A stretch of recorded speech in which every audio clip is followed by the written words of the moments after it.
Bonsoir à tous et à tous.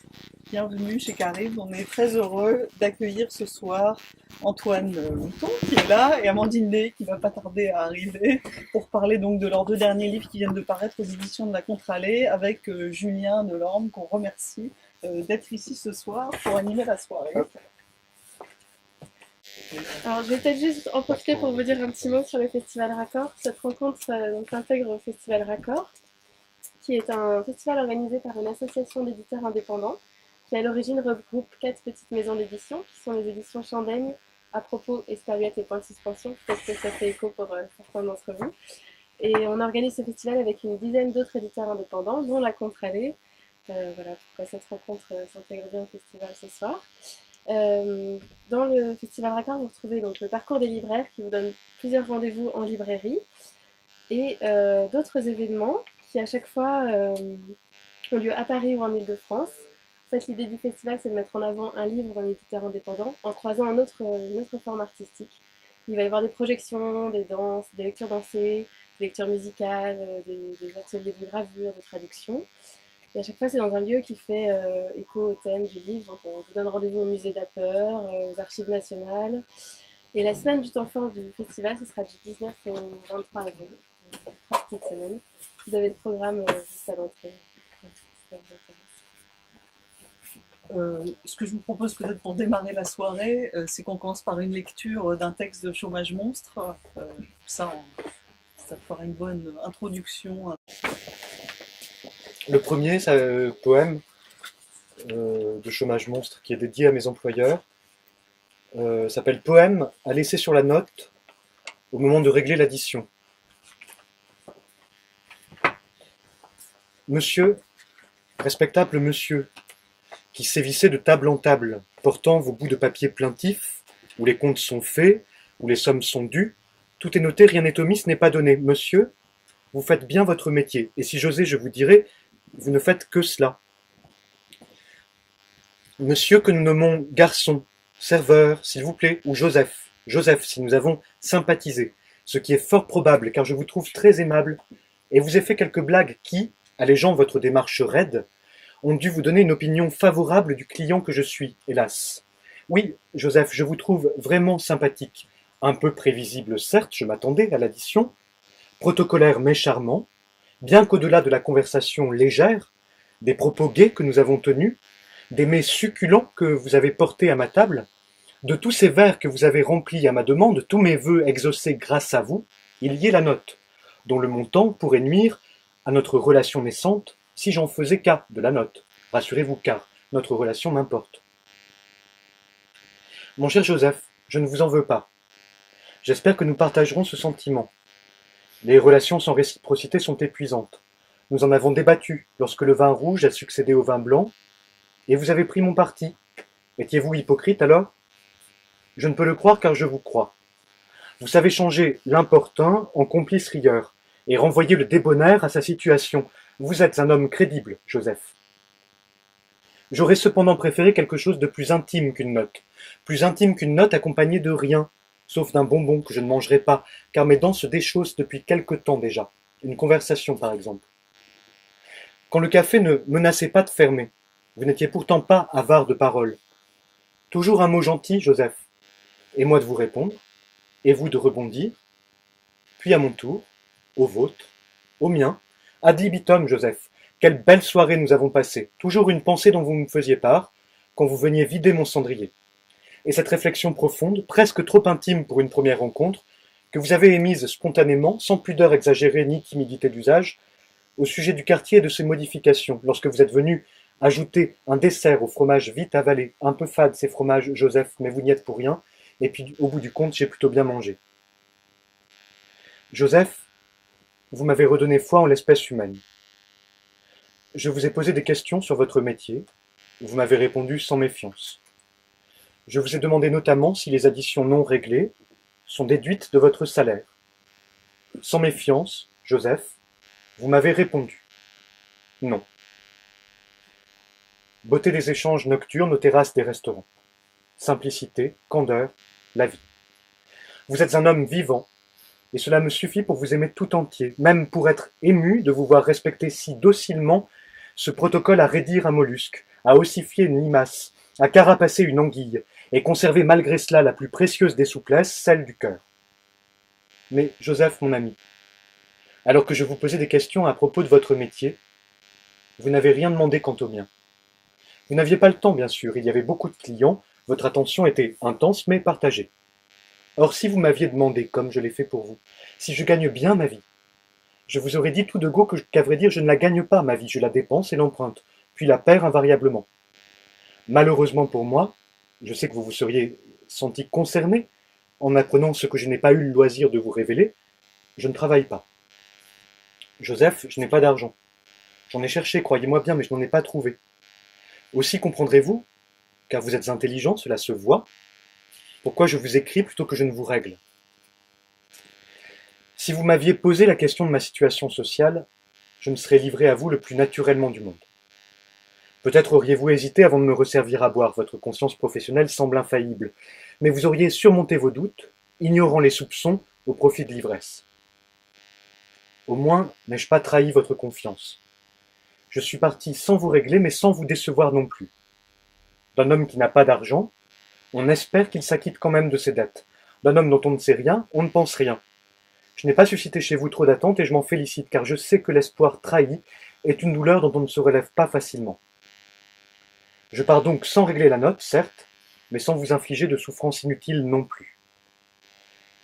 Voici ces quelques mots, ce poème qui, je l'espère, vous inspirera un dernier sourire au moment de ranger les tables et les chaises, et vous permettra de faire plus ample connaissance avec l'individu peu fiable que je suis, que j'ai la tristesse d'être. Quoi qu'il en soit, Joseph, je ne reviendrai pas, malheureusement, boire et manger ici, car je sais comment les mauvais payeurs sont traités. Un poème, au lieu de quelques billets. S'il n'avait pas été question d'argent si rapidement, je suis sûr que nous serions devenus amis, mon cher Joseph. Vous comprendrez que, par précaution, je préfère ne pas signer de mon nom. Je garderai néanmoins bon souvenir du vôtre. Post-scriptum. Mais voyez ces pourboires que mes voisins vous ont laissés. C'est comme s'ils m'étaient adressés, comme une permission pour ne pas éprouver de remords dans cette nuit d'été où je vais m'égarer. Le monde est bien équilibré. Merci.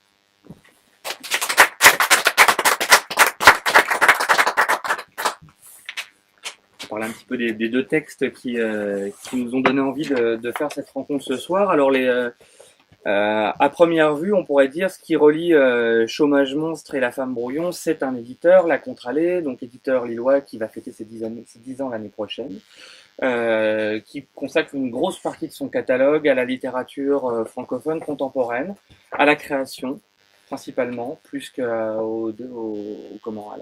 la reprise de textes déjà parus, et avec, pour continuer à compléter un peu le tableau, un certain appétit pour la littérature orale et le passage de la littérature orale à l'écrit.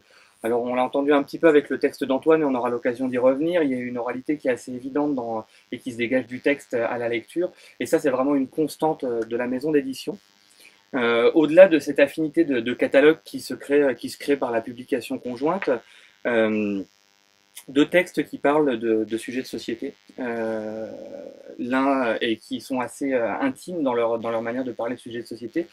L'un, le texte d'Amandine Day, donc La Femme Brouillon sur la grossesse, et l'autre, Chômage Monstre, bien sûr le chômage et le rapport de l'homme au travail. Alors, deux objets qu'on pourrait penser à première vue pas forcément littéraires. Le chômage, c'est quand même assez gonflé de publier un texte sur le chômage en janvier d'une année d'élection présidentielle où on va entendre parler de ça à toutes les sauces et où on entend déjà parler de ça à toutes les sauces. Et puis la question de la maternité et d'être enceinte, c'est pareil, c'est finalement quelque chose qui s'impose parfois un peu comme une évidence ou comme une non-évidence, mais qui ne semble pas forcément un objet littéraire. Et ces deux textes prouvent tout le contraire de ces thématiques. Et voici Amandine.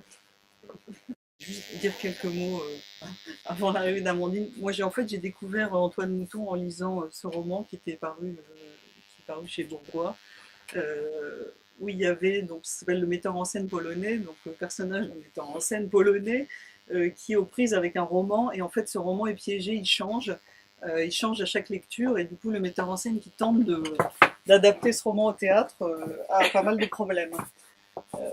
j'avais adoré ce roman. Et alors les textes du recueil Chômage monstre, eux, ils sont pas piégés, mais on a l'impression qu'ils sont bondissants parce que ça parle du chômage, mais ça parle du monde du travail.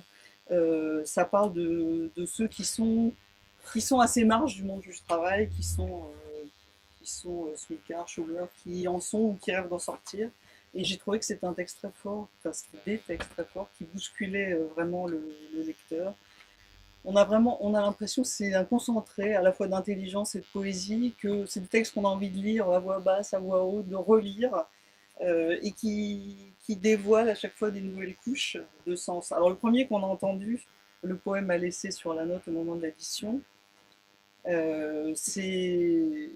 Bon, on l'a entendu, c'est une sorte de résistance poétique chevaleresque contre ces échanges qui sont uniquement marchands.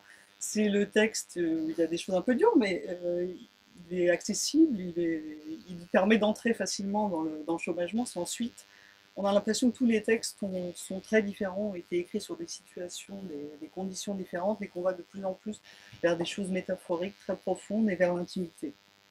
Voilà, on va en parler plus avec les questions. Et puis donc, la femme brouillon, bonsoir, qui C'est pas une mise en scène. bienvenue. J'arrive à l'heure d'habitude, je vous promets. Non mais C'est c'était associé. parfaitement orchestré. Et bah du coup, moi j'avais découvert Amandine Day avec ce livre-là, du Bulgum et des hommes. C'est paru, je ne sais plus quand, mais qui était très drôle. En 2010. En 2010. Voilà, c'est un texte qui met en lumière l'absurdité de la vie dans les grandes villes, avec beaucoup de drôlerie. Et je trouve que souvent, ce qu'il y a dans vos livres, c'est ça, c'est de raconter le quotidien, mais avec beaucoup de drôlerie, beaucoup de piquant. Et alors, La femme brouillon, c'est extraordinaire, parce que sur ce thème, quand même, rebattu, voilà, de la grossesse, de la maternité, c'est un livre qui est construit comme un journal, en court chapitre, journal de grossesse, de maternité, et qui réussit à saisir avec beaucoup, beaucoup d'humour, beaucoup de piquant, cette expérience vraiment étonnante de la grossesse et de la maternité, qui réussit à réduire en miettes toute la bien-pensance, les injonctions, les stéréotypes, et en même temps à être extrêmement authentique, extrêmement intime, et toujours dans cet équilibre qui est chouette, qui fait réfléchir, qui émeut, qui fait rire. Voilà, c'est un point d'équilibre parfait, je trouve, entre joie, envie d'avoir un enfant et puis révolte. Donc c'est une des raisons nombreuses pour lesquelles j'ai vraiment beaucoup aimé ce livre. Merci. Voilà, et La femme brouillon, c'est le 4e livre d'Amandine à la Contre-Allée. C'est une histoire qui dure. Ouais. Donc après du Bulgum et des hommes, il y a eu Et puis ça fait triste d'être en maillot de bain. Et d'être bête, et puis ça fait bête d'être Ça triste. fait bête d'être triste en maillot de bain. Oh là là. Et le précédent, en petit format, Tant de place dans le ciel. Escapade dans les villages de Mons. C'est quoi? C'est un tous les ans, tous les ans et demi, tous les 2 ans? Oui, après il faut un petit peu distinguer tant de place dans le ciel. On est dans un travail de commande en fait sur le territoire de Mons. Donc c'est quand même un petit peu différent. Il y a un statut un petit peu différent, même si j'en suis fière. On est plus dans la collecte de paroles retravaillées. Sinon, non, il y a quand même 4 ans qui séparent et puis ça fait bête d'être triste en maillot de bain de La femme brouillon. Alors on a joué un petit jeu avec Marianne pour préparer la soirée, c'est qu'on a essayé de noter les points de rapprochement et les points de divergence de vos textes et on en a tiré une petite grille de lecture. Oh là. Donc on va tester ça sur vous et si on a dit Très des bien. bêtises, vous pourrez nous insulter, nous jeter vos livres à la figure Ok. et sinon répondre à nos questions plus amicalement, n'est-ce pas? Tu commences Marianne? Ouais. Tu te prends le premier livre? Mais la première chose, le premier thème dont on voulait parler, c'était l'oralité et l'écriture, la langue poétique.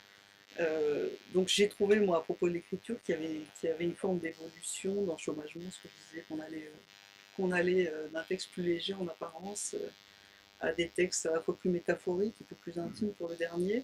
Donc j'avais l'impression que chaque texte vraiment avait procédé d'un mode de pensée, d'écriture différent. Et puis, alors, sur La femme brouillon, la langue orale est très importante parce que La femme brouillon, elle s'insurge, elle interpelle, elle est révoltée contre les croyances et les stéréotypes. En même temps, elle jouit de la situation par moments. Voilà, donc ce qui m'intéressait, c'était de savoir comment ça avait joué pour vous de être oralité, écriture dans les deux textes. Tu veux commencer? Allez. Alors, par rapport à l'oralité, je pense que c'est quelque chose qui est présent vraiment dans beaucoup de mes textes parce que je viens des scènes ouvertes. Donc les scènes ouvertes, pour expliquer le principe en 2 mots, on pourrait en faire une maintenant si on voulait. Le principe, c'est de se réunir dans un lieu donné, dans un bar, dans un théâtre, ou dans la rue, où on veut, et qui veut se lève et lit un texte qu'il ou elle a écrit en fait. Et c'est vrai que pour moi, ça a été des moments vraiment, vraiment importants. Ça permet à beaucoup de gens qui écrivent de faire exister leur texte autrement, et ça aussi, c'est quelque chose d'important, de pas forcément attendre d'être choisi par un éditeur en fait. Et surtout, dès le début, j'ai été habituée. Alors, il y a une espèce de double engagement à la fois parce qu'on lit, on a écrit, et en plus, on est là avec tout son corps devant d'autres corps. Voilà, voilà, c'est un engagement assez fort. Et du coup, j'ai toujours dit mes textes aussi, je les ai toujours déclamés.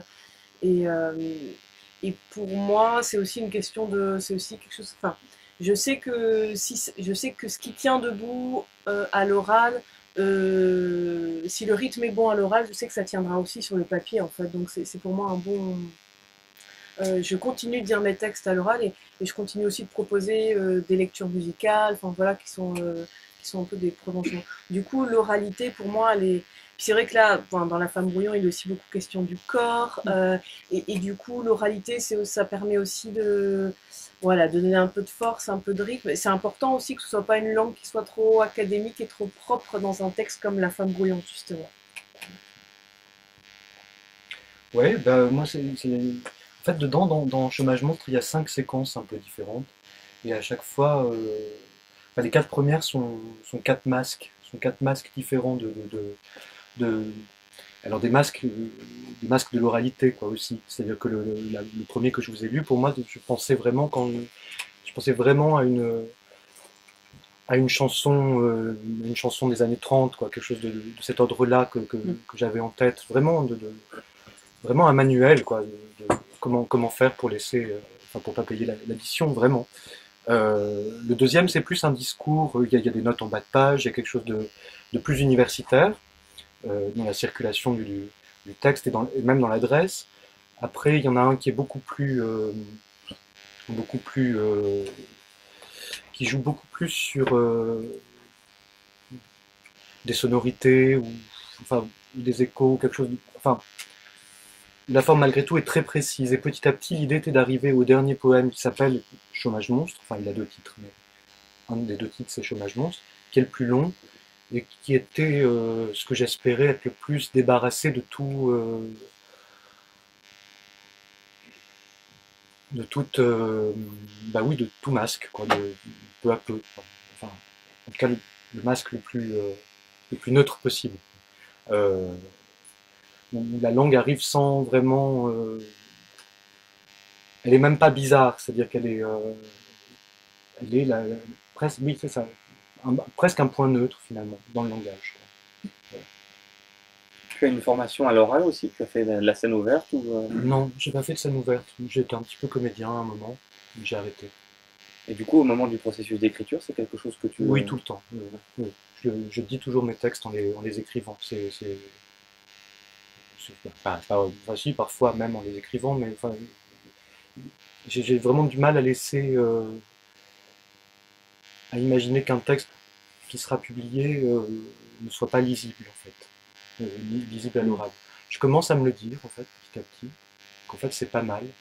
On doit aussi avoir des textes qui n'ont pas du tout d'oralité en eux, quoi, que c'est autre chose, que ce sont d'autres textes en fait, qui ont leur légitimité dans le monde, mais que bon. C'était pas ton processus d'écriture jusqu'alors? Non.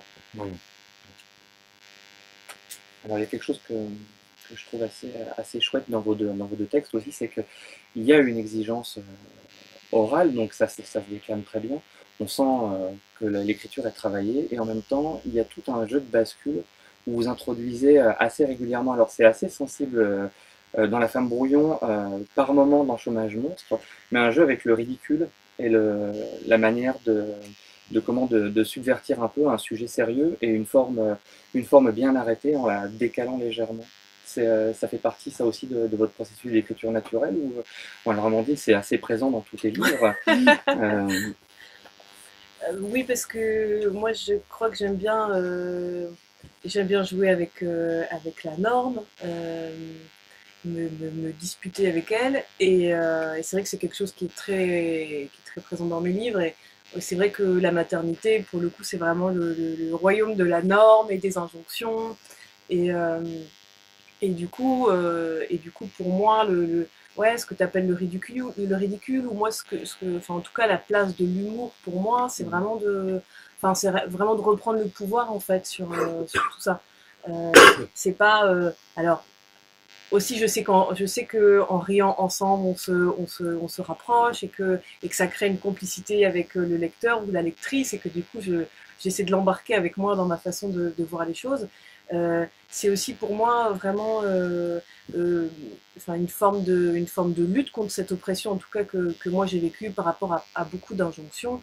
Euh, ouais, l'humour, pour moi, c'est vraiment une arme. Et en tournant en ridicule beaucoup de situations, pour moi, c'est une façon de reprendre la liberté, en fait. Vraiment.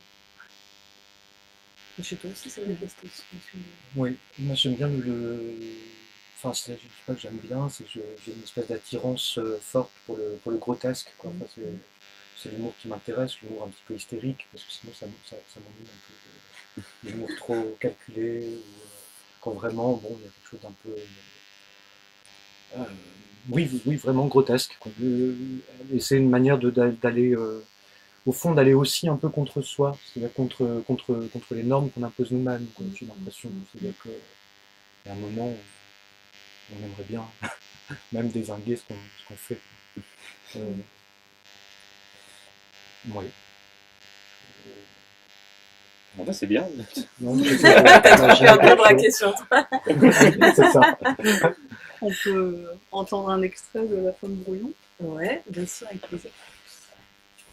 Vous avez préparé Alors, quel extrait On carrément, avait ou pensé Mon ventre bascule dans le public. D'accord.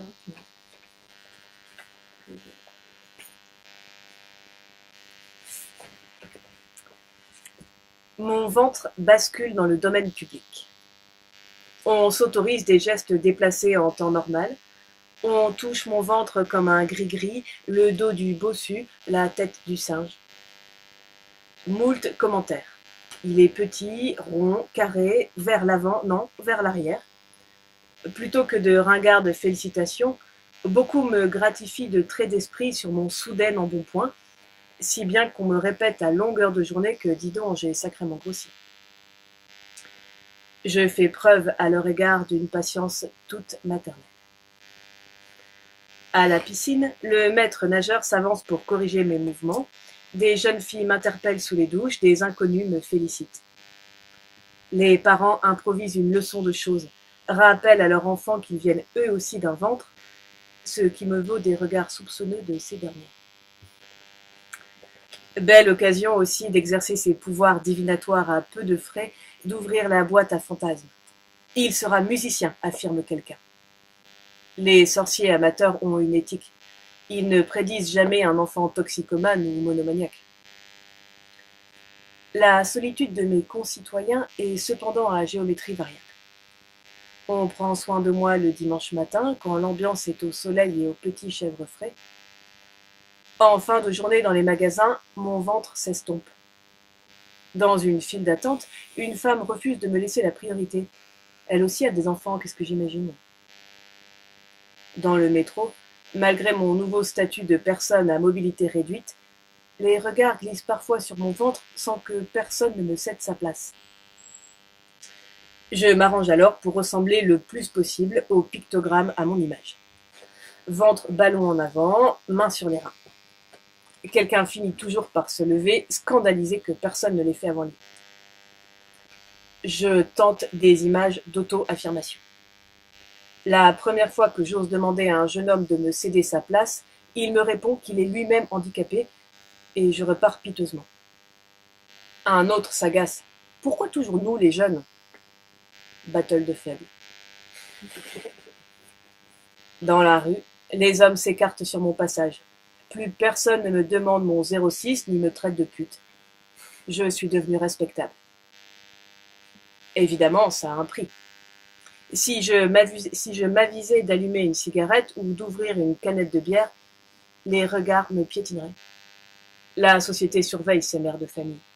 Combien de mères clopeuses doivent se cacher pour fumer? Que n'importe qui se sente autorisé à faire la morale à une femme enceinte, ça me rend dingue. Et quand une ancienne actrice porno annonce sa grossesse au grand public, elle reçoit des menaces de mort. Merci. Moi, il y a une expression qui m'est venue en lisant votre livre, c'est l'expression de protestation sensible.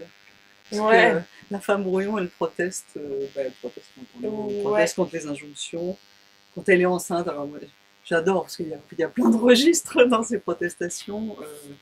Le premier, c'est la femme qui découvre qu'elle est enceinte au début, et elle devrait tout de suite être une grande sachante, quoi. C'est comme si c'était inné, quoi. Elle devrait tout savoir. Il y a un peu toujours cette considération voilà, comme si c'était une mission qui m'attendait depuis longtemps, qu'on m'avait transmis des secrets ancestraux, et les gens, c'est vrai que s'étonnent quand on pose des questions basiques, parce que voilà, comme si c'était une espèce d'accomplissement, et que donc j'attendais ce moment parce qu'on m'en avait parlé depuis des générations. Enfin, du coup, c'est vrai que c'est un petit peu pesant. Et c'est rigolo parce que dans l'extrait que du coup vous avez choisi que je lise, qui n'est pas un extrait que je lis souvent, enfin, je trouve qu'on est vraiment dans un extrait où à la fois on est dans des choses qui sont très, très légères, qui peuvent paraître anecdotiques, et puis petit à petit, voilà, ça finit par une menace de mort, mais parce que finalement, j'ai vraiment eu le sentiment que la maternité, ça fonctionnait presque comme une sorte de révélateur au sens chimique, que du coup, ça a révélé à quel point la société, elle pense et elle imagine le corps des femmes, le désir des femmes, et ce qu'elle en fait. Enfin, en tout cas, moi, c'est la façon dont j'ai vécu les choses. Et du coup, on est constamment, on balance entre petit sourire et quelque chose d'un peu plus amer, parce que, enfin, vraiment, cette histoire de femmes qui doivent se cacher pour fumer, quand je dis ça me rend dingue, moi, je trouve ça fou. Enfin, vraiment, qu'une femme qui a envie de fumer, elle doive se mettre dans un coin et qu'elle puisse pas assumer ça, parce que socialement, c'est pas possible. C'est vraiment, moi, c'est vraiment quelque chose qui me met très en colère, quoi. Et pour moi, c'est voilà, des choses qui sont d'habitude un peu plus suggérées, un peu plus sous-jacentes, ou qu'on pourrait se permettre d'oublier, de temps en temps. Voilà, je trouve que la maternité, elle nous ramène bien quand même à quelque chose de très, pour moi, assez sombre, en fait. Et en même temps, il y a la dimension de protestation, mais comme c'est relié à cette expérience intime extrêmement authentique, voilà, du coup, c'est beaucoup plus fort, je trouve. Et avec l'humour aussi. Ouais, et puis, alors, parce qu'effectivement, il y a de la protestation, il y a de la colère, je pense qu'il y avait vraiment quelque chose que j'avais besoin de dire, et en même temps, à partir du moment où je parle de mon expérience intime, et de moi, ce n'est intéressant que si je fais aussi apparaître les contradictions. Déjà, j'ai aucune envie de me placer en victime du système patriarcal, enfin, j'ai en tout cas pas que ça, et c'est vrai qu'au plus on regarde de près, au plus on se rend compte que, effectivement, il existe beaucoup de contradictions, et que finalement, ce statut de mère, ça va être un statut que je vais m'amuser à brandir dans certains cas quand ça m'arrange, et que voilà, moi j'aime aussi bien. Pour moi, ce qui est intéressant aussi dans le politique, c'est pas juste de brandir un point levé et de dire voilà la route qu'on doit suivre, voilà les victimes, voilà les oppresseurs. Enfin, j'ai aussi envie.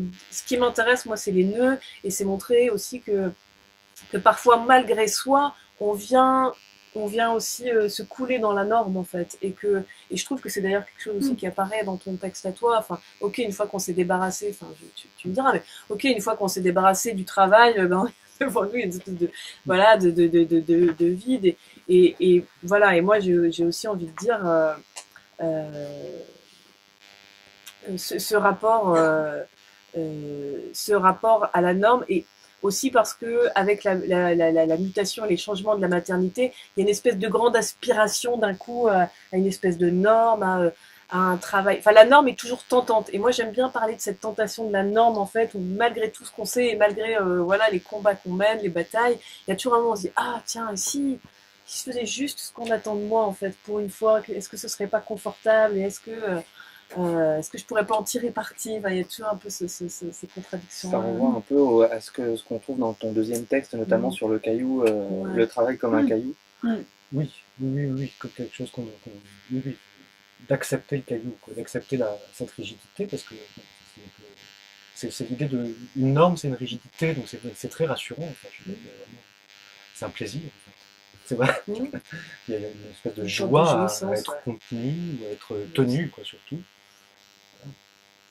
Quand on a l'impression qu'on pourrait totalement se disloquer par rapport à voilà, tenir un désir, c'est très compliqué. Oui, tu parlais de masques tout à l'heure pour parler des différents textes. Moi, je les ai vus justement comme des textes pour tenter d'y voir plus clair, ou qu'est-ce que ça ferait de se remettre à penser en dehors des clichés, justement. Et c'est là où je faisais un lien avec la femme Brouillon, et en dehors du monde du travail et de tout ce qu'il impose comme norme. Ce qui m'amusait, c'était par rapport à Chômagement, c'était d'imposer une singularité, un rapport, c'est-à-dire vraiment parler du travail, mais pas en parler comme j'aime entendre parler du travail, en fait. C'est-à-dire de façon extrêmement engagée. Non, au contraire. C'est-à-dire qu'est-ce que c'est que refuser vraiment le travail. C'est vraiment cette position qui est intenable socialement, mais bon, qui en soi euh, en manque. Euh,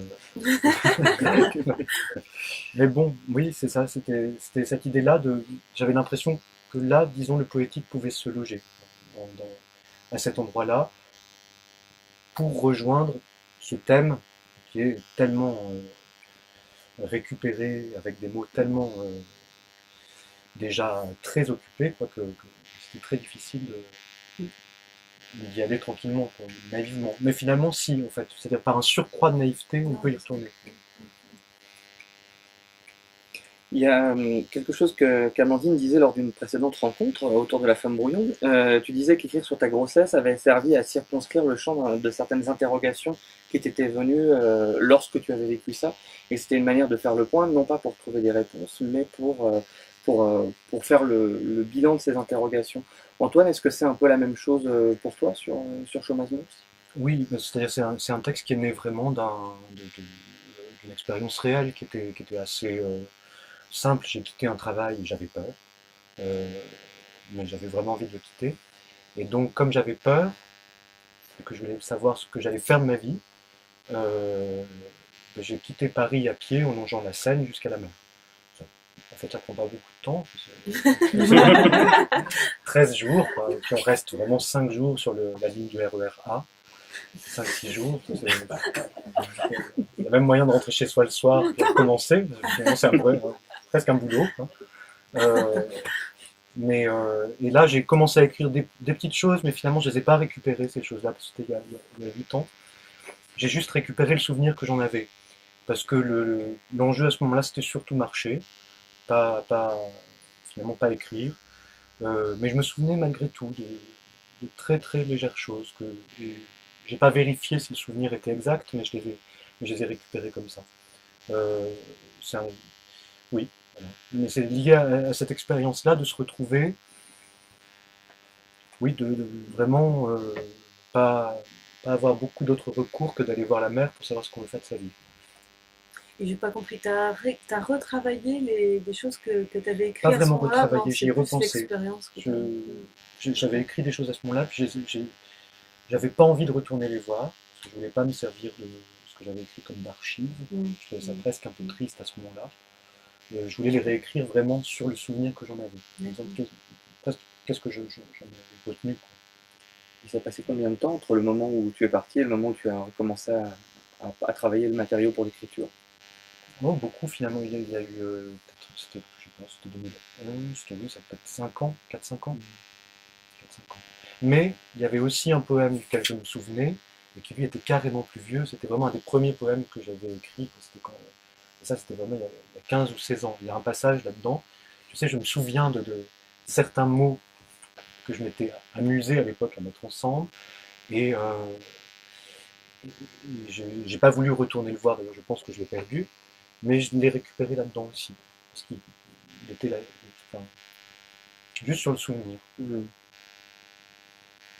peut-être entendre un autre extrait de Chômage Monstre. D'accord. Je le lis en entier ou pas alors dire un mot, extrait un morceau. Je vais me lever, pardon. Donc le poème en question s'appelle Dire, entendre, penser. Personne ne dit ce que je veux entendre, personne n'entend ce que je dis, personne n'entend ce que j'entends, ce que je dis toujours échoue. On me dit ça m'entre par une oreille, ça me sort par l'autre, mais j'ai l'impression que ce que je dis ne sort même pas, reste coincé, et avant même d'entrer où que ce soit, se trouve rejeté d'emblée, recraché, réduit à néant ou glavio sur la chaussée des chaussées, gencive à vif, à force de prononcer. Prononce-toi, m'a-t-on dit sans y penser. Personne ne dit ce que je veux entendre, je n'écoute pas ce qu'on me dit, d'ailleurs personne ne dit ce que j'entends, j'entends ce qui ne se dit pas. Mais ce n'est pas ce que je veux entendre, et je voudrais bien que ce qui ne se dit pas se dise enfin. Même si ce n'est pas ce que je veux entendre, c'est peut-être un palier, c'est peut-être une porte, on écoute à la porte, on colle un verre contre le mur, on tend l'oreille, ça gargouille et s'étouffe aussitôt, c'est les secrets. Il n'y a personne de l'autre côté, c'est peut-être ça le secret. La parole, il n'y a personne dedans, ou bien tout un peuple, mais qui se tait, qui se tient dans l'embrasure du langage, avec 1000 oreilles appliquées contre lui. On voudrait que le silence se déclare sur la liste des résidents. Si l'immeuble est inoccupé, c'est sans recenser le langage des propriétaires, le langage des fantômes, et ceux qui se sont pendus dans leur chambre, ceux qui ne sont jamais revenus de la cave, et ceux qui squattent, ceux qui n'allument pas le radiateur pour qu'on ne leur coupe pas l'électricité, ceux qui ne l'allument pas parce qu'on la leur a déjà coupé, le langage des rentiers qui coupent la parole, le langage des squatteurs qui coupent l'électricité, le langage des actionnaires, et celui des inactifs, et celui des inactionnaires, ça te dit non pas trop, ça te dit quelque chose, le langage de la dette et celui de la peur, balance, balance, qui fait le poids, qui est de taille, qui connaît l'argument sans entrer dans les détails. Personne ne dit jamais rien, tout le monde parle tout le temps, tout le monde se tait sous les mots, se tapit, s'aplatit sous les mots, se réfugie puis change aussitôt de refuge, on soulève un mot, rien dessous, le locataire est en fuite, le colocataire est au boulot, le sous-locataire est dans la rue, il traîne son silence en silence, il trimballe son bruit tout seul, il a laissé son cri dans une chambre d'hôtel. Il doit des nuits que les jours ne paient pas, il a perdu ses papiers, ses mots sont tombés du radeau, de toute façon, on les lui aurait confisqués. Quant à la concierge, elle est dans l'escalier, dit le panneau. Mais le panneau ne dit pas quel escalier. Tout le monde tombe dans le panneau, il faut être dans ces petits papiers, rien ni personne à déclarer, dévoiler la clarté des personnes absentées. Quelqu'un dit quelque chose que je ne veux pas entendre, si bien que je dis quelque chose que je ne veux pas dire et personne ne l'entend. Quelqu'un entend mais ne dit rien. Quelqu'un entend quelque chose mais n'en pense pas moins ni plus. Quelqu'un s'entend dire quelque chose qu'il ne pensait pas et se met à le penser soudain. Quelqu'un pense quelque chose que quelqu'un ne dit pas, quelqu'un ne dit pas quelque chose que quelqu'un ne pense pas, quelqu'un pense entendre quelque chose qu'il a toujours pensé mais personne ne l'a dit, quelqu'un pense quelque chose qu'il dit mais quelqu'un lui dit qu'il a tort de penser ainsi. L'entente n'est pas cordiale, la pensée n'est pas dite, le dit n'est pas entendu, le bien entendu est une manière de ne pas y penser, ne pas dire, c'est ne pas dépenser. J'ai mis les mots à la banque, je les fais fructifier, j'ai négocié un bon taux d'intérêt, ce que j'entends m'intéresse. Je ne réponds rien, je garde pour moi, pour le futur, en cas de besoin. J'ai placé mes pensées sur des valeurs sûres, car moi, je ne suis sûr de rien, pas même de ma présence. Peu à peu, ma pensée est devenue un amas de réponses informulées. Ma pensée n'est plus que la somme des courts-circuits ignorés.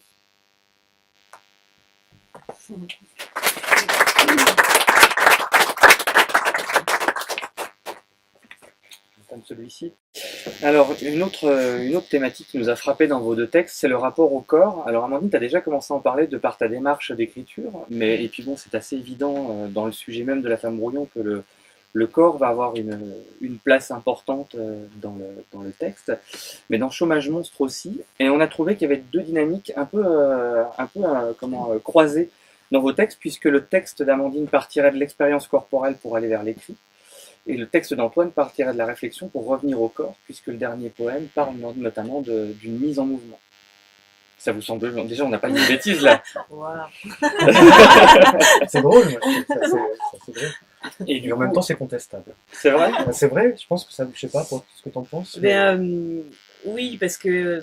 Est-ce que la maternité, c'est d'abord une expérience du corps ? Est-ce que ça commence par l'expérience du corps ? Oui et non, en fait, parce que le corps n'est pas tout de suite. Et j'ai envie de dire, c'est pas tout de suite le corps. C'est d'ailleurs, à un moment je dis ça, je dis, au contraire, il se passe rien dans le corps et c'est déjà le chaos total dans ma tête et déjà, du coup pour moi ça commence pas forcément par le corps, même si évidemment le corps, effectivement le corps il est très en jeu et alors parce qu'évidemment, comme chacune peut s'en douter par rapport à la maternité, aux changements liés au corps, par rapport à la sexualité aussi, parce que je trouve que c'est un terrain qui est aussi très normé, la sexualité, sur lesquels il y a beaucoup de clichés, de non-dits, et en tout cas ça m'a intéressé cette incursion de l'écriture par rapport à la thématique de la sexualité. Et ouais, pour moi, c'est quelque chose qui est constamment, qui s'entremêle constamment, en fait. Oui. Pour moi, c'est une concomitance aussi, c'est-à-dire que c'est vraiment... Et surtout par rapport à ce que j'appelle, moi, les poèmes, bon, c'est-à-dire que peu importe en fait, mais c'est-à-dire que, en fait, pour moi, le poème, c'est... Je définis un poème au fait que je peux l'écrire ailleurs qu'à mon bureau.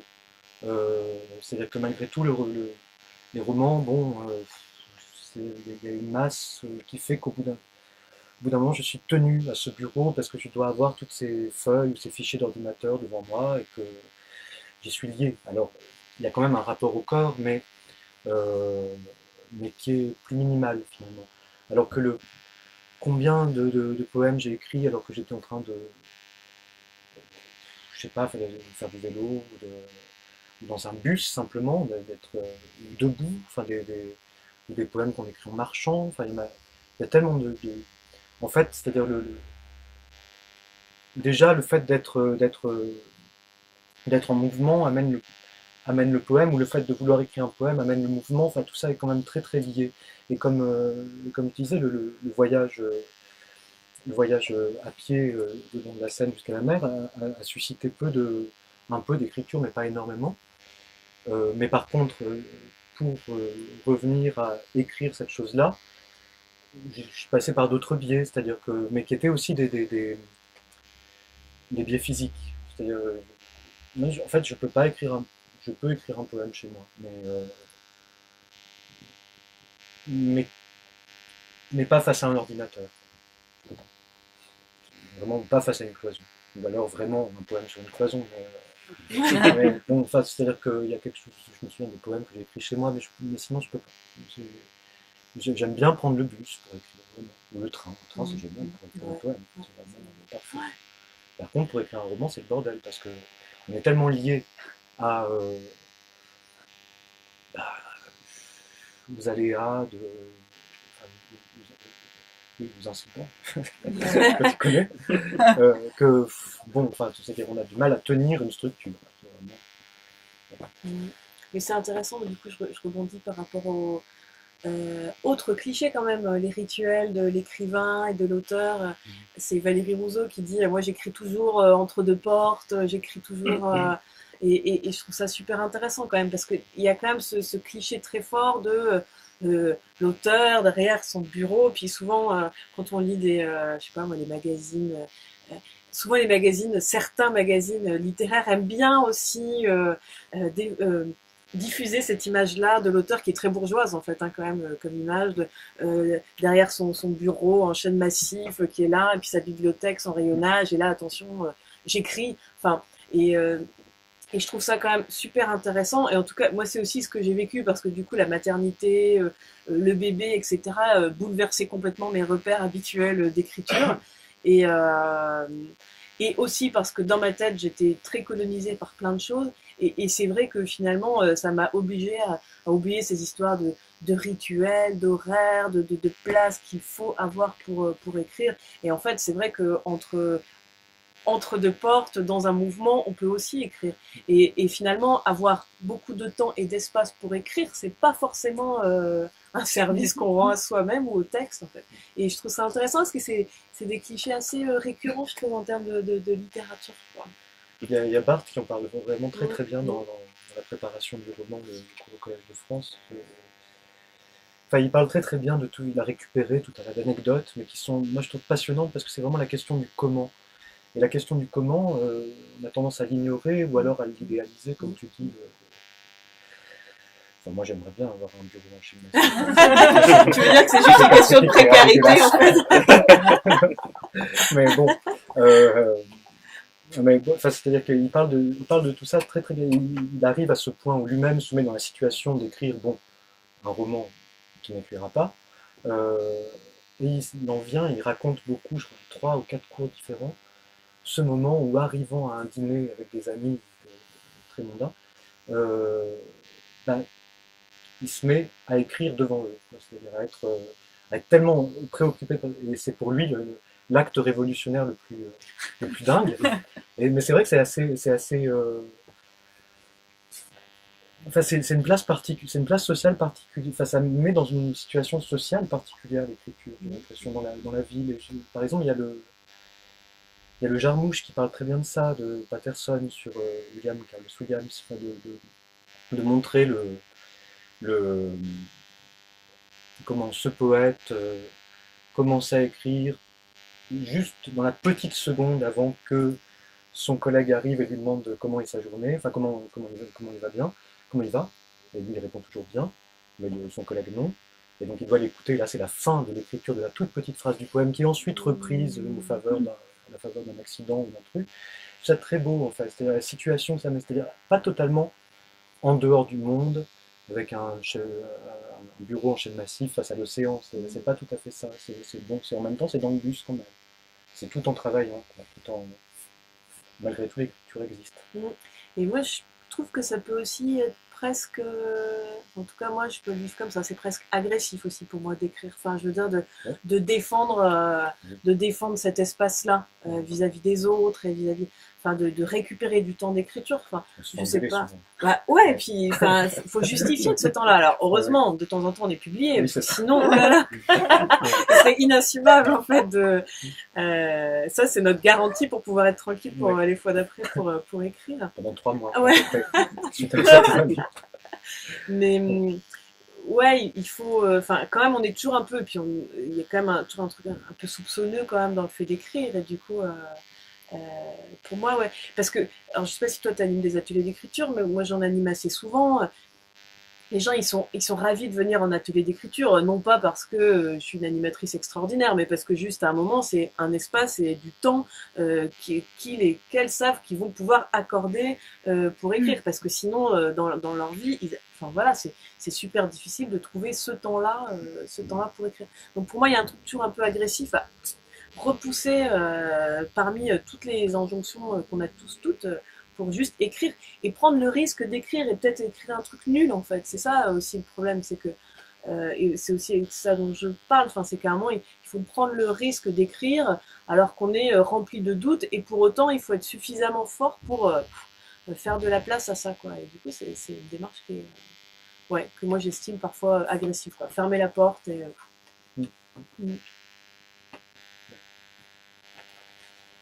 on a dérivé.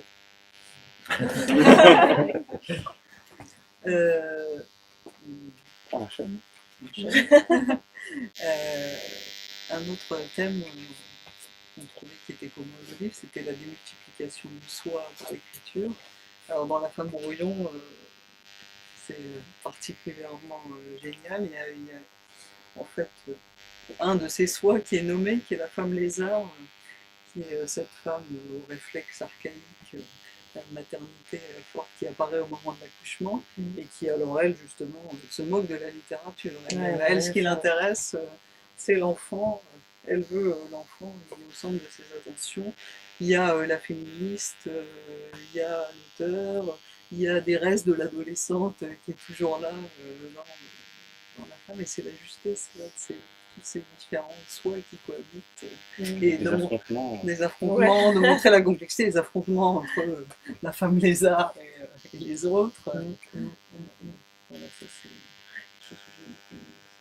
Oui, ben on revient sur l'idée des contradictions. Le point de départ du texte, le jeu, parce que le texte est vraiment écrit en jeu, J-E, c'est quelque chose d'assez présent aussi dans mes textes, et là qui est pour moi fondamental. face à toutes ces injonctions et le jeu, il doit reprendre toute sa place dans l'espace du texte. Et ce jeu, pour autant, effectivement, il est un peu morcelé. En tout cas, le premier jeu, il est celui de la féministe. Politiquement, c'est aussi quelque chose que je voulais vraiment affirmer, parce que moi, c'est presque quelque chose qui m'a manqué aussi.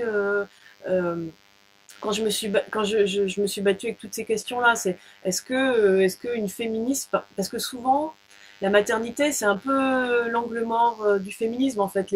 Les féministes, pour plein de raisons, elles se sont assez peu emparées de cette question-là, et du coup pour moi c'était important que ce soit un point de départ et que ce soit pas suggéré ou non, que ce soit dit, voilà. Et pour autant, voilà, cette féministe et cette acuité, voilà, l'acuité de son regard.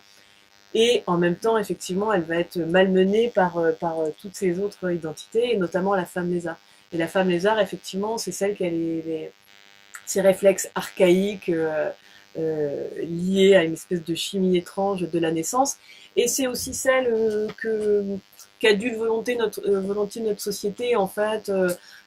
La femme qui devine, omnisciente, qui sait, enfin celle qu'on trouve beaucoup quand même hein, dans les discours, pas que de romantiques échevelés, hein, mais de médecins, enfin voilà, cette espèce de femme lézard qui est censée savoir et qui est la nature profonde des femmes qu'elle retrouve avec la maternité, enfin voilà, tous ces clichés. Et la femme lézard, du coup, alors c'est rigolo parce que lors d'une autre rencontre, j'ai discuté avec une amie après, elle m'a dit « Ah mais tiens, c'est marrant, quand tu parles de la femme lézard, on dirait qu'elle n'existe plus et que voilà, qu'elle est plus là. » Et je dis « Ouais, c'est vrai que je fais comme si je lui avais réglé son compte et que je lui avais définitivement cassé la figure. » Et c'est pas vrai parce qu'effectivement, elle revient sans cesse, quoi. J'étais obligée d'admettre que non, je lui avais pas tout à fait réglé son compte. Mais voilà, ouais, ça, il y a quelque chose de très de choral. Et c'est pour ça que du coup, la femme brouillon, au début du texte, c'est quelqu'un à qui il manque quelque chose. C'est la façon dont finalement je me concevais, ou le personnage se conçoit dans ah mais tiens, j'aurais cru que ça m'arriverait pas. Quelque part, c'était bon pour les autres femmes, et moi en tant que femme brouillon, du coup c'était vraiment quelque chose qui se définissait par le manque, en creux. Et à la fin, la femme brouillon, en fait, c'est celle qui a réuni toutes les identités que je viens de décrire, et qui n'a pas choisi, parce qu'en fait c'est ça, et c'est ça qui est important, c'est de ne pas choisir de n'être ni qu'une féministe, ni qu'une femme lézard, ni qu'une demi-mère. Et la femme brouillon, finalement, ça devient une définition de la liberté, en fait, et c'est ça qui évolue. Dans Chômage monstre, la liberté aussi est très importante, et ça balaye aussi tous les différentes, en tout cas, toutes les différentes attitudes, différentes possibilités face à la violence et à la dureté du monde du travail. Et pas seulement la dureté du monde du travail, mais aussi la dureté beaucoup du langage qui l'accompagne, ce qu'on a entendu tout à l'heure par exemple. Et voilà, est-ce que ça faisait partie du projet initial? Oui, c'était vraiment de... En fait, c'est venu aussi d'une prise de conscience après avoir écrit le metteur en scène polonais. C'est-à-dire que il y avait dans le metteur en scène polonais ces phrases extrêmement longues dans lesquelles j'avais, enfin, avec beaucoup de propositions subordonnées, comme on dit, et dans lesquelles j'avais placé ce que je ne pouvais pas nommer parce que je n'en savais rien, je ne savais pas que ça s'appelait comme ça, des incises. Des incises qui venaient des morceaux de phrases entretirés, quoi. Et comme je n'avais pas cherché comment est-ce qu'on appelait ça, moi je les appelais pour moi, puisqu'elles venaient faire l'effet contraire des subordonnés, je les appelais des insubordonnés. Et je me suis dit, au fond, enfin je me suis demandé ce que j'essayais à la fois de prouver, de démontrer et de démonter dans cette syntaxe. Je ne savais pas trop d'où venait cette espèce de rythme-là ou de voix-là, et je voulais aller vers justement autre chose avec les poèmes. Et aussi en allant voir des morceaux de vocabulaire étrange. Enfin, c'était l'idée vraiment que, oui, enfin, les mots sont très occupés, quoi. Ça revient plusieurs fois, ils sont occupés. Mais donc, moi, je voulais savoir quelle était cette occupation, quoi, qui les occupe. Et peut-être pour en venir au... Voilà, parce que c'était aussi l'idée que dans le metteur en scène polonais, il y a un œuf, enfin, il y a des œufs durs. Et j'aimais cette image parce que je trouvais que c'était un signe vide, qui atteignait un point, oui, un point particulièrement vide. Il conjuguait plein de significations, mais pas une en particulier. Et je voulais tenter de retrouver la même chose, mais sur des mots, dans les poèmes. De réouvrir un peu les mots.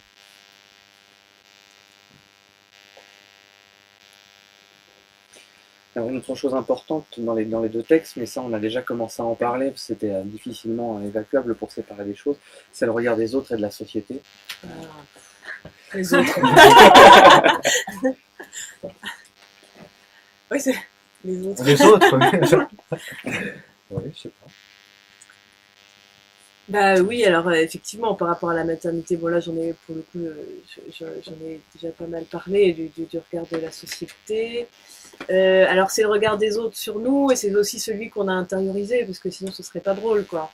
Voilà, j'allais poursuivre là-dessus sur le fait de revenir à soi par le regard de l'autre, en fait. Bah voilà, c'est ça, c'est que si le regard des autres n'était que le regard des autres, tout irait bien, sauf qu'effectivement il y a un moment quelque chose qui est quand même... qui est intériorisé, qui est amalgamé, et c'est tout ce combat du coup à mener, quoi. Le regard des autres, et en même temps on se vérifie, enfin en tout cas moi c'est aussi ce que je dis en tant que nouvelle mère, je me vérifie dans le regard des autres. Est-ce qu'ils y croient? Et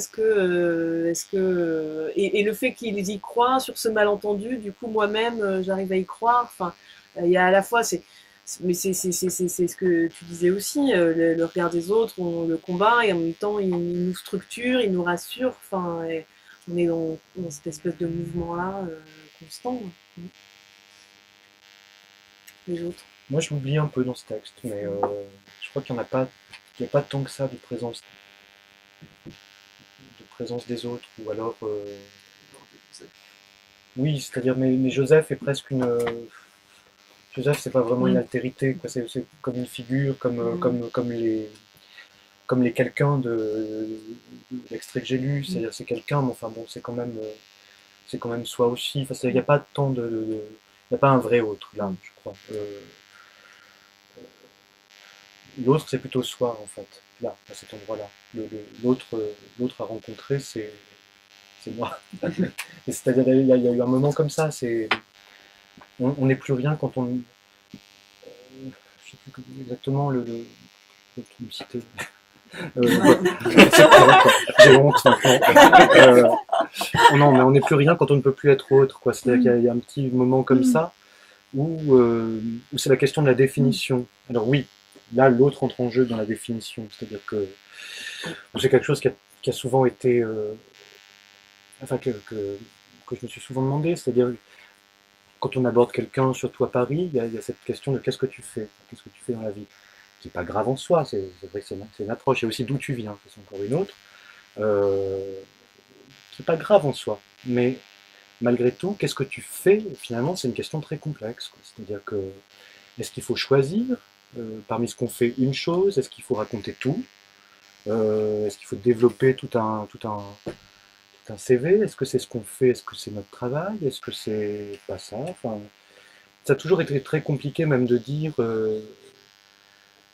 même malgré les livres publiés, enfin, quand quelqu'un me demande ce que je fais, de dire que je suis écrivain, je sais pas trop, enfin, je sais pas si j'ai envie de le dire, en fait. Je sais pas si j'ai envie que ce soit un métier, et je sais pas si j'ai envie que ce soit une définition.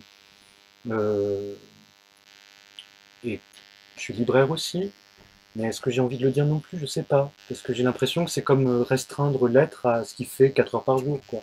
Ou 8 heures. Moi, c'est 4. Mais... bon. Une des choses qu'on retrouve dans votre texte aussi, c'est que vous traitez de thématiques qu'on a souvent tendance à intellectualiser. Et ce que vous ne faites pas dans vos textes, je trouve que vous abordez le chômage ou le travail, et le travail d'un côté, et la maternité de l'autre d'une manière très sensible et pas. Tu parlais tout à l'heure de combat, Amandine. Il y a un combat qui t'anime à l'intérieur, enfin, qui trouve son expression à l'intérieur du livre. Je ne sais pas si c'est pareil pour toi, Antoine, mais le combat, on a l'habitude de le mener sur le terrain intellectuel avec des chiffres, avec des choses assez précises et tout ça. Et je trouve que la grande force de vos ouvrages, c'est de prendre l'inverse et de restituer ces phénomènes à la sensibilité. Moi, je n'opposerai pas intellect et sensibilité. J'opposerai plutôt information et sensibilité. C'est-à-dire que quand tu parles de chiffres, je ne sais pas si c'est de l'intelligence. Je pense que c'est un... Au fond, c'est du dogme. C'est le dogme de ce qu'on pourrait appeler la réalité. Après, je crois que par l'intellect, on peut rejoindre la sensibilité. Mais... C'était plus l'information, effectivement, la manière chiffrée de voir les choses et de calibrer. Oui, là, c'est-à-dire que je crois que c'est pareil, c'est-à-dire qu'on se retranche pas de la comptabilité générale. Oui, et puis c'est pas notre, pour le coup, d'autres le feront bien mieux que moi, en fait. S'il s'agissait de faire ça, je pense que ce serait un autre livre ou une autre personne. Ouais. Ce serait trop bien. Oui, moi, c'est pas un programme, quoi. Va le proposer. C'est Chômage monstre pour tous. Je sais pas si ça tient. Ouais. On peut peut-être lire un extrait de chaque livre pour conclure. Le bébé est né. Hein. Le suspense est assez ténu quand même dans ce livre. Je m'évertue à emmener le bébé à des rencontres littéraires et manque de l'étouffer chaque fois qu'il émet un couinement. J'aimerais le déposer à une consigne, le ranger dans une étagère, l'accrocher au porte-manteau. Montrer aussi que malgré la créature scotchée à ma poitrine, mes kilos en trop et la poussette qui encombre le passage, je n'ai rien perdu de mon acuité. Certes, je n'ai rien lu depuis des semaines et mon actualité est rythmée par les biberons. Mes livres sont abîmés, non parce que je les lis, mais parce que je les ouvre et les referme toutes les 10 minutes, les cornes à la va-vite, les pose tranches ouvertes, les oublie dans un coin, marche dessus. De toute façon, les gens me parlent davantage de mon bébé que de littérature. Je le prendrais presque mal. Croit-il que je ne suis plus dans le coup? Voudrait-il me réduire à n'être qu'une maman? Je n'ai plus non plus ma place aux réunions militantes, peu compatibles avec la présence d'un tout petit. Les jeunes mères de famille n'ont pas le droit de refaire le monde. Je pense à cette femme politique de retour à ses fonctions de ministre 2 jours après son accouchement. J'y avais vu du mépris pour les femmes. J'y vois maintenant de l'angoisse. Ne pas s'effacer. La cartographie de la ville change. Il me faut maintenant connaître les lieux équipés d'une table à langer. Et il y en a très peu. Le message est clair, reste à la maison où vivent les femmes et les bébés en fusion. Me voilà condamnée au café avec des boiseries, de la musique douce, des jus de fruits bio. C'est pratique. Je peux y rencontrer d'autres mamans.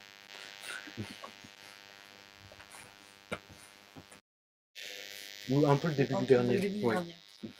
Qui a 2 titres, parce que certains n'ont pas de titre, et celui-ci a 2 titres, ce qui m'importait, parce que j'aimais bien que les choses puissent avoir plusieurs titres ou pas, que ce soit pas grave.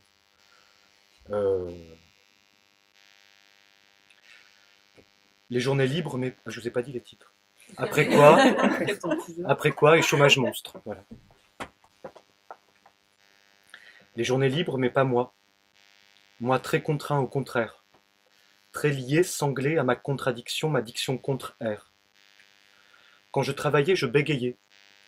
Dire contre, manquer d'air et trébucher. Dire quelque chose contre soi et se prendre pieds et mâchoires dedans. S'asseoir sur ce qu'on dit, bâiller, laisser s'ouvrir la bouche de l'ennui. Nul mot n'en sort sec, nulle phrase n'en sort sale.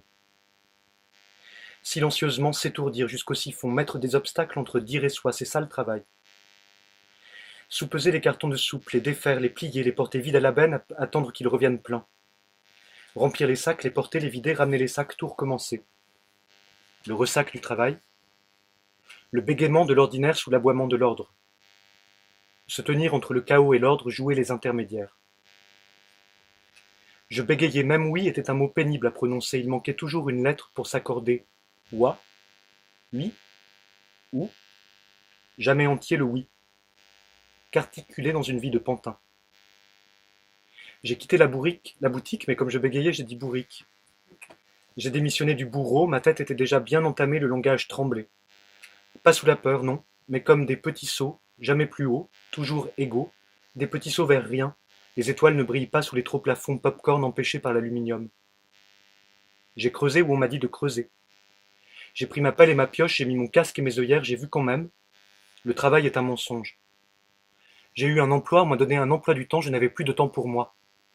J'étais pillé, employé pour le temps que je représentais. J'ai donné mon temps, j'ai donné mon sang, j'ai jeté mes gants, j'ai mis la main à la pâte, j'ai donné la pâte à la main qui voulait me la prendre. J'étais du temps, on m'a découpé en tranches fines, on m'a roulé dans la farine, on m'a recouvert de papier, je ne pouvais pas me périmer, pas m'avarier, j'étais salarié, j'avais un sale air de pauvre.